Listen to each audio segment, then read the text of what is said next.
बंदा रोता है तो अल्लाह अपने फरिश्तों से कहता है जमीन पर भेजकर कि फलां बंदा फला जगह पर बैठा है और रो रहा है, उसे तसल्ली दो, उसे चुप करवाओ। फरिश्ते आते हैं, जमीन पर उतरते हैं, उस इंसान को चुप कराने की कोशिश करते हैं, लेकिन उसका गम उसकी जात से बढ़ चुका होता है। वो खामोश नहीं होता, वो रोता है, चीखता है, चिल्लाता है, उसकी हिचकियां बन जाती हैं। फरिश्ते वापस जाते हैं और कहते हैं कि या बारी ताला, वो इंसान चुप नहीं हो रहा, वो रोए जा रहा है।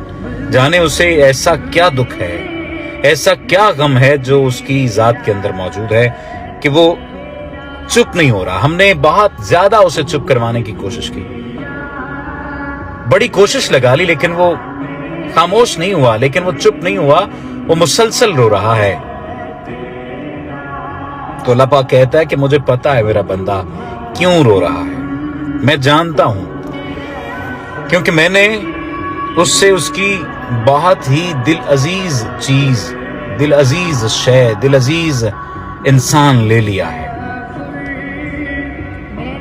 और उसे इस बात का गम है, और इस गम की वजह से उसका कलेजा फटा जा रहा है और वो रो रहा है। लेकिन मैं ही अपने बंदे के दिल में ये बात डालूंगा कि उससे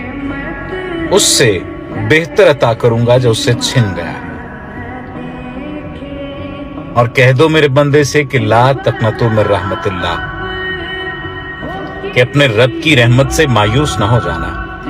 अब जब मैंने ये तहरीर पढ़ी तो मैंने पहले इसे अक्ल के पैमानों पर देखा कि ऐसी बात भला खुदा बारी ताला कहां और कौन सी रिवायत में मौजूद है। लेकिन फिर मेरे दिल में ख्याल आया कि मैं ये बात आपके साथ शेयर करूं।